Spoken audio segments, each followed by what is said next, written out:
आप देख रहे हैं पहाड़ टीवी और मैं हूं आपके साथ स्मिता पटवाल। चलिए रुक करेंगे उत्तराखंड की तमाम बड़ी खबरों का, लेकिन उससे पहले एक नजर आज की हेडलाइंस पर। किच्छा पुलिस द्वारा सार्वजनिक स्थान पर जुआ खेलते 2 जुआरियों को किया गया गिरफ्तार। एक्शन में खानपुर विधायक उमेश कुमार लापरवाही पर जताई नाराजगी। 24 घंटे में 45 स्थानों पर वनाग्नि की घटनाएं। श्रीनगर में आग बुझाने के दौरान वन सरपंच सहित 2 झुलसे। रुड़की में अधिकारियों के सामने खुद पर्चा निकाल रहे ठेकेदार। सुर्खियां बटोर रहा टेंडर प्रक्रिया का वीडियो। 12 दिनों बाद मिला गंगा में डूबे 3 साल के बच्चे का शव। पिता की तलाश अभी भी जारी। चारधाम यात्रा को लेकर श्रीनगर में हुई बैठक। पुलिस ने जारी किया ट्रैफिक प्लान। एक तरफ जहां शिक्षक पर्वतीय क्षेत्र में दुर्गम के कारण संसाधनों की समस्या बताते रहते हैं, वहीं दूसरी तरफ अभी नवनियुक्त अध्यापक गौरव यादव पर्वतीय क्षेत्र में बाजखेत से रामनगर तक तकरीबन 100 किलोमीटर की दौड़ लगाकर एक मिसाल पेश कर रहे हैं। गौरव यादव की नियुक्ति विगत माह सियालदे ब्लॉक के अंतर्गत बाजखेत के नजदीक हुई है, जहाँ उन्होंने दुर्गम में कार्यरत शिक्षकों को मिसाल पेश करने के लिए एक मैराथन रेस करने का निर्णय लिया। वहीं उनका ये कहना है कि उन्होंने डाइट DLED की नियुक्ति के लिए धरना प्रदर्शन किया था और साथ ही यह भी प्रण लिया था कि जिस दिन सभी डाइट वालों की नियुक्ति हो जाएगी, उस दिन वो जिस पर्वतीय क्षेत्र में भी नियुक्त होंगे वहां से मैदान तक दौड़कर चक्कर लगाएंगे। आज 13 अप्रैल को मैं करीब 100 किलोमीटर की मैराथन दौड़ लगा रहा हूँ। मेरी दौड़ लगाने का उद्देश्य ये है कि मैंने कहा था, जब हमारी सरकार हमारे सभी DLED साथियों की नियुक्ति दे देगी प्राइमरी में, तो मैं जहाँ भी मेरी पहाड़ में पोस्टिंग होगी वहाँ से मैं प्लेन तक मैदान तक दौड़ लगाऊंगा। और मेरी दौड़ लगाने का एक उद्देश्य ये भी है, जो हमारे साथी दुर्गम में पोस्टेड हैं और वे संसाधनों की समस्या से जूझ रहे हैं और उन्हें कई किलोमीटर 5-10 किलोमीटर भी ऊपर नीचे चढ़ के जाना होता है, तो मेरा उन्हें एक मैसेज है कि अगर व्यक्ति ठान ले तो बड़ी से बड़ी समस्याओं का मुकाबला कर सकता है और समस्याओं का समाधान करके वो बच्चों को अच्छी शिक्षा देने में अपनी भूमिका निभा सकता है। और एक पंक्ति से मैं अपनी बात कहना चाहूँगा, देखो, संघर्ष से भी व्यक्ति बहुत कुछ सीखता है और हमें संघर्ष का एंजॉय करना चाहिए। उत्तराखंड के गन्ना मंत्री सौरभ बहुगुणा ने कल डोईवाला शुगर मिल का औचक निरीक्षण करते हुए स्थिति का जायजा लिया। अचानक मिल में पहुंचे गन्ना मंत्री सौरभ बहुगुणा ने मिल की स्थिति का बारीकी से निरीक्षण किया और साथ ही गन्ना किसानों और मिल के कर्मचारियों से मुलाकात भी की। इस अवसर पर सहकारी किसान समिति के अध्यक्ष मनोज नौटियाल ने गन्ना मंत्री सौरभ बहुगुणा को मिल में आ रही तमाम तरह की परेशानियों को बताते हुए उनके निराकरण की मांग की। साथ ही गन्ने के भुगतान को लेकर भी किसानों ने अपना रोष जाहिर करते हुए कहा कि किसान बड़ी मेहनत के साथ गन्ना उगाकर चीनी मिल को दे रहा है, लेकिन मिल प्रशासन समय से किसानों का भुगतान नहीं कर पा रहा है। इसके अलावा किसानों ने तमाम समस्याओं को मंत्री के सामने रखते हुए उनके निराकरण की मांग की है। डोईवाला शुगर मिल का मैंने और माननीय विधायक जी ने मिल के औचक निरीक्षण किया है। कोई प्लान नहीं यहाँ पे बताया नहीं गया था कि मैं आज आ रहा हूँ और कुछ कमियाँ पाई गई हैं। किसान भाइयों से भी हमने वार्ता करी, क्या उनकी समस्याएं हैं। सबसे बड़ी समस्या यहाँ पर जो है, एक परमानेंट जो हमारे GM है वो नहीं है इस मिल में, उसको लेके बहुत बड़ी समस्या आई है, क्योंकि कोई भी समस्या अगर यहाँ पर आ रही है तो उसको ओवरलुक करने के लिए कोई अधिकारी नहीं है। तो मैंने अपने सचिव जी को फ़ोन करके और जो हमारे चीफ केमिस्ट हैं यहाँ पे, उन्हीं को चार्ज देने की बात कही ताकि वो 24 घंटा यहाँ रह सकें। दूसरी सबसे बड़ी समस्या यहाँ पे पानी को लेकर किसानों ने रखी कि ट्यूबवेल ख़राब था, तो मैंने स्ट्रिक्ट निर्देश दिए हैं यहाँ के अधिकारियों को कि यहाँ पे पानी की व्यवस्था दुरुस्त करी जाए ताकि किसान भाई जो है इतनी गर्मी में जो यहाँ पर 8-8, 10-10 घंटे खड़े हैं उनको पानी की व्यवस्था मिले। तीसरी ब्रेकडाउन की बात यहाँ पर रखी गई थी सामने कि कुछ गन्ना ख़राब इतना आ रहा है कि उसमें पत्थर निकल रहे हैं, जिसकी वजह से हमारी जो मशीन है वो भी डैमेज हो जा रही है। तो मैंने अधिकारियों को बताया है कि भाई ऐसे गन्ने को रिजेक्ट किया जाए और उनको कोई भी पॉलिटिकल प्रेशर में, उनको दबाव में ना उनको उस गन्ने का इस्तेमाल ना किया जाए जिससे चीनी मिल का ब्रेकडाउन हो। और चौथी सबसे बड़ा जो गन्ना बकाया है किसानों का, लगभग 62 करोड़ का यहाँ का गन्ना किसानों का बकाया है। 7 जनवरी तक का हम पेमेंट कर चुके हैं गन्ना किसानों का।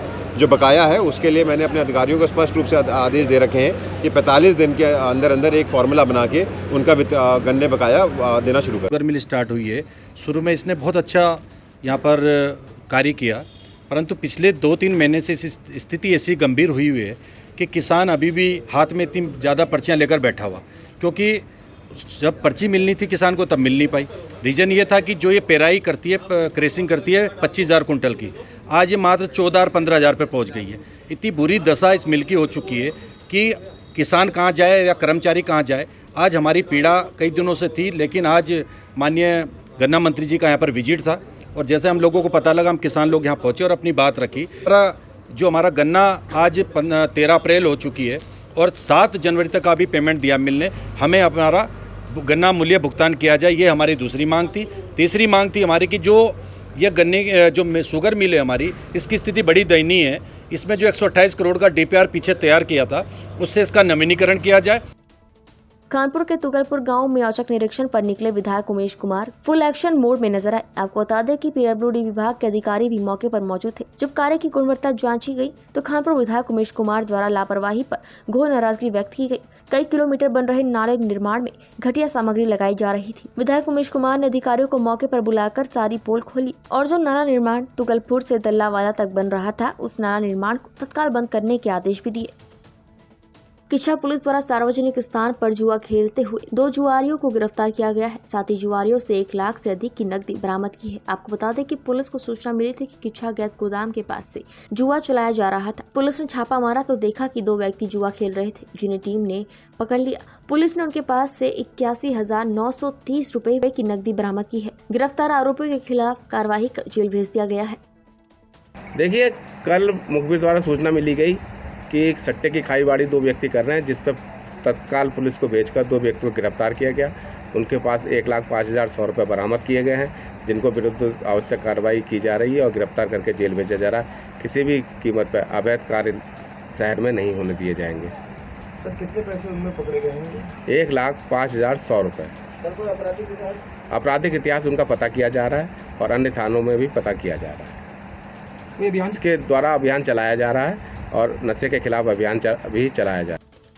तुर्की और बुल्गारिया की तरह चीन सीमा से लगे सीमांत के 14 गांव को गुलाब की खेती का हब बनाए जाने की तैयारियां शुरू हो गई है। सघन पौध के विशेषज्ञ ने महिला स्वयं सहायता समूह से जुड़ी महिलाओं को गुलाब की खेती के बारे में तकनीकी जानकारी दी। बाजार में गुलाब के तेल, जल और पंखुड़ियों की बिक्री की मांग पर भी नई जानकारियां साझा की। विकासखंड के सभागार में जिला पंचायत सदस्य जगत मर्तोले की अध्यक्षता में आयोजित बैठक में जिला पंचायत सरमोली वार्ड के 14 गाँव को मौसम और समुद्र के तहत से ऊंचाई के आधार पर चयनित किया गया है। बैठक में सुगंध पौध की फील्ड तकनीकी सहायक और जिला प्रभारी विजय बमोला ने मुंसियारी गुलाब की खेती की संभावनाओं को लेकर जानकारियां साझा की। यमकेश्वर विधायक रेणु बिष्ट ने पौड़ी के विकास भवन में जनपद स्तरीय अधिकारियों की बैठक ली और अपनी विधानसभा क्षेत्र यमकेश्वर में पेयजल, सड़क, शिक्षा, विद्युत और लोक निर्माण विभाग के अधिकारियों को कड़े निर्देश देते हुए कहा कि यमकेश्वर जनपद से दूरस्थ क्षेत्र में है, इसलिए इस क्षेत्र में विकास योजनाएं बड़ी लेट लतीफी से चलती है, लेकिन अब ऐसा नहीं चलेगा। कोई भी विकास कार्य गुणवत्ता के साथ और समय पर पूरा करना होगा। तो मगर ये मैं चाहूँगी कि जो मेरे टाइम पे, मेरे कार्यकाल में अधिकारी को काम करना ही पड़ेगा। विधानसभा में जो भी कार्य हो रहे हैं हमारे, तो क्या कितने शुरू हो रहे हैं, कितने ख़त्म हो गए हैं, कितने आगे प्रस्तावित है, पूरी जानकारी मैंने विभाग से लेने की कोशिश की। उन्होंने दी भी है मुझे और मैं चाहती हूँ कि जो 5 साल हमारे गुजरेंगे उसमें किसी भी जनता को कोई परेशानी नहीं होनी चाहिए। इस वजह से मैं सभी लोगों से जानकारी ले रही थी और ये भी सहयोग की भी बात कर रही थी कि मुझे 5 साल आप लोगों का पूरा सहयोग मिलना चाहिए अधिकारियों को। कि इस टाइम पे तो पानी की बहुत ज़रूरत है, गर्मी है, तो 4-5 महीने तो मतलब अपनी पूरी तरह से ड्यूटी निभाएं। मतलब कोई भी अधिकारी की वजह से किसी पब्लिक को परेशानी नहीं होनी चाहिए पानी की। चारधाम यात्रा के मुख्य पड़ाव श्रीनगर में यात्रा को लेकर प्रशासन, होटल व्यापारी, वाहन संचालक, नगर निगम सभी अपने अपने स्तर से तैयारियों में जुटे हैं। कल इन तैयारियों और यात्रा को लेकर रोड मैप तैयार करने के लिए पुलिस ने यात्रा से जुड़े सभी स्टेक होल्डर से बातचीत की। इस दौरान पुलिस ने सभी से सुझाव भी मांगे। इस बैठक में ट्रैफिक, पार्किंग की कमी, अतिक्रमण, ये 3 मुद्दे सबसे ज्यादा हावी रहे। सरकारी अफसरों और ठेकेदारों की जुगलबंदी का ताजा मामला रुड़की में देखने को मिला है। यहाँ महकमे PWD के अधिकारी ठेकेदारों के सामने पूरी तरह नतमस्तक दिखाई दे रहे हैं। इस सरकारी महकमे का एक वीडियो इन दिनों चर्चा का विषय बना हुआ है, जिसमें सरकारी अफसरों पर ठेकेदार कितने हावी हैं उसकी बानगी नजर आ रही है। ये मामला एक टेंडर से जुड़ा है जिसमें अधिकारियों की भूमिका होनी चाहिए थी, मगर वो इसमें कहीं भी जिम्मेदारी से काम करते नहीं दिखाई दे रहे हैं। आपको बता दें कि रुड़की में PWD में करोड़ों के टेंडर होने थे, जिनके लिए टेंडर पेटी में डाले जा रहे थे। इसी दौरान ठेकेदार आपस में डील कर लेते हैं, समझौता होने पर पेटी से खुद ही टेंडर निकाल लेते हैं। ताज्जुब की बात यह है कि इस प्रक्रिया में कोई अधिकारी या कर्मचारी नहीं दिखाई देता। ठेकेदार निर्माण कार्यों के टेंडर पेटी में डाल रहे हैं, वहीं जब टेंडर डाल दिए जाते हैं तो उसके बाद ठेकेदारों में आपस में साठगांठ कर लेते हैं। तभी एक ठेकेदार, जिस अधिकारियों का चहेता बताया जाता है, टेंडर पेटी को उल्टी कर अपना टेंडर निकाल लेता है। दिलचस्प बात यह है कि इस दौरान कोई अधिकारी कर्मचारी उन्हें रोकने टोकने वाला भी वहां मौजूद नजर नहीं आ रहा है। वहीं इस पूरे प्रकरण का किसी ने वीडियो बना लिया। ये वायरल वीडियो ठेकेदारों और अधिकारियों की मिलीभगत की पोल खोल रहा है। वहीं इस मामले में रुड़की ज्वाइंट मजिस्ट्रेट अंशुल सिंह का कहना है कि ये मामला गंभीर है। इस पर एक टीम का गठन कर जांच कराई जाएगी। अगर ये सही पाया जाता है तो टेंडर निरस्त किए जाएंगे, जिसके बाद फिर से रीटेंडर निकाले जाएंगे। देखिए, ये तो गंभीर जांच का विषय है। इसमें जैसे ही अभी आज अवगत कराया गया, इसमें एक जांच कमेटी बैठाते हैं हम लोग और इसमें जांच करें। यदि पाया गया तो वो सारे टेंडर कैंसिल होंगे और रीटेंडर होंगे और अधिकारियों से भी स्पष्टीकरण मांगा जाएगा। पिछले 12 दिनों से बैराज जलाशय में डूबे पिता पुत्र को तलाश कर रही है एसडीआरएफ टीम को बेटे का शव तो मिल गया है, लेकिन पिता के बारे में कोई जानकारी नहीं मिली है। एसडीआरएफ की टीम को जिस बच्चे का शव मिला है उसका नाम राघव है, जिसकी उम्र 3 साल थी। वहीं बच्चे के पिता अर्चित बंसल का अभी तक कुछ पता नहीं चल पाया है। आपको बता दें कि बीती 3 अप्रैल को लक्ष्मण झूला थाना पुलिस को सूचना मिली थी कि एक व्यक्ति ने अपने बेटे के साथ गंगा में छलांग लगाई है। सूचना मिलते ही पुलिस मौके पर पहुंची और मामले की जानकारी ली। वहीं पिता पुत्र की तलाश में एसडीआरएफ पोस्ट ढालवाला से उप निरीक्षक कविंदर सजवाण अपनी टीम के साथ मौके पर पहुंचे और दोनों की तलाश में रेस्क्यू ऑपरेशन शुरू किया। एसडीआरएफ की रेस्क्यू टीम लगातार गंगा में पिता पुत्र की तलाश कर रही थी, लेकिन उनका पता नहीं लग पा रहा था। लेकिन कल 12 दिन बाद टीम ने बच्चे के शव को बरामद कर लिया है, जिसे परिजनों को सौंप दिया गया है।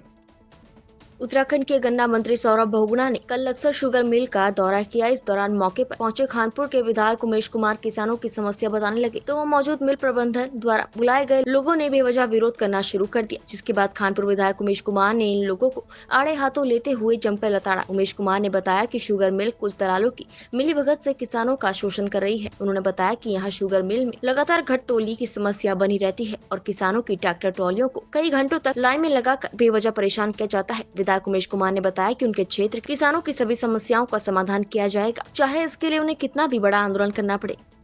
लगती है और ये जितने अपने आप को 30 मार्का बन रहे हैं सारे वो हैं जो पहले धरना प्रदर्शन करते थे, बाद में इनके बच्चे यहाँ नौकरियों में लग गए तो अभी आवाज नहीं उठाते। आज में ऐसा लगा जब आप अपनी बात रख रहे थे तो देखना लगा कि मिल प्रशासन, शुगर मिल प्रशासन लक्सर आपको अवॉइड कर रहा है। आपको क्या लगता है? भाई ऐसा है, मिल प्रशासन को अगर ये गलतफहमी है मुझे अवॉइड कर लेंगे तो अपनी गलतफहमी दूर कर लें। मैं किसी सरकार के ना तो दबाव में हूँ और ना मैं किसी मंत्री के और किसी संतरी के दबाव में हूँ। मैं स्वतंत्र हूँ। नहीं बैठेंगे मैं मिल के बाहर 2000 लोग इकट्ठे करके मिल बंद करा दूंगा। बात तो सुननी पड़ेगी, ये कोई तरीका नहीं है। अगर कोई बात रख रहा है, किसान बात रख रहा है तो 4 दलाल बाहर बीच में हल्ला मचाने लग जाते हैं। ये मेल प्रशासन से पूछो कि अगर मंत्री जी यहाँ पे आ रहे तो सब लोगों को बुलवाया क्यों नहीं, और जब वो आए तो सबको बात रखने क्यों नहीं दी। अगर किसान की बात नहीं सुनेंगे तो किसकी बात सुनेंगे? क्या आपकी तरफ से मिल प्रशासन को कुछ समय दिया गया? मिल प्रशासन से मेरी तरफ से समय मैंने उनको उचित समय दिया था कांटा लगाने के लिए। उन्होंने मुझसे वादा किया था कि यहाँ पे इलेक्ट्रॉनिक कांटा लगेगा इस सीजन के बाद। इस सीजन के बाद इलेक्ट्रॉनिक कांटा नहीं लगेगा तो मैं मिल नहीं चलने दूंगा। मैं बता के जा रहा हूँ, इलेक्ट्रॉनिक कांटा लगा दें, मिल चला लें, हमें कोई एतराज़ नहीं है। अगर लेकिन परेशान करेंगे, हमारे लोगों को परेशान करेंगे, 10-10 घंटे बाहर लाइन में लगा के रखेंगे। जो सेंटर है वो आगे चल रहे हैं, गन्ना का गेट पीछे चल रहा है मिल का। कौन सा तरीका है? मजाक थोड़े बना रखा है। कमाल की बात है। अरे तुमको बात करनी है तो किसान से बात करो ना। ये 4 दलाल गाड़ियां लेके साथ घूम के टॉय टाय करते हुए, ड्रामे करते हुए, फोटो खिंचवा के साथ में खड़े हो कि क्या नाटकबाजी है ये? मंत्री जी इस दौरे को आप कैसे देखते हैं? मंत्री जी ने दौरा सही किया, करना चाहिए। हर मंत्री को अपने विभाग के अंतर्गत आने वाली फैक्ट्री हो, संस्थान हो, कहीं भी हो, वहाँ के निरीक्षण करने चाहिए, दौरे करने चाहिए। पर मेरा ये कहना है कि मिल के मालिकों को उनको घेरना नहीं चाहिए। किसान से बात करें, यहाँ का किसान बताए उसकी समस्या क्या है। क्या आपको लगता है कि मंत्री जी के इस दौरे से लक्सर के जो किसान हैं उन्हें कोई फायदा होने वाला है? वैसा अभी तो निरीक्षण हुआ है, दौरा हुआ है, अभी कोई समस्या ही नहीं उनको पता। जब समस्याएं लिखित में जाएंगी तभी तो समस्याओं का निराकरण होगा। अल्मोड़ा जिले के विकास कंसल्ट में सोमवार से तहसील मुख्यालय, कोषागार आदि सरकारी अर्ध सरकारी कार्यालय, इंटरनेट सेवाएं बंद है, जिससे कोषागार में पेंशनर्स जीवित प्रमाण पत्र आदि कार्य इंटरनेट सेवाएं ठप होने से बंद है। तहसील मुख्यालय में भी खाता खतौनी आदि कार्य प्रभावित हो रहा है। फिलहाल तहसील में स्थायी व्यवस्था के माध्यम से खतौनी निकाली जा रही है। इंटरनेट सेवाएं ठप होने से कारोबारियों का कार्य प्रभावित हो रहा है। उत्तराखंड की तमाम बड़ी खबरों में फिलहाल इतना ही। बाकी खबरों के लिए देखते रहिए पहाड़ टीवी। नमस्कार।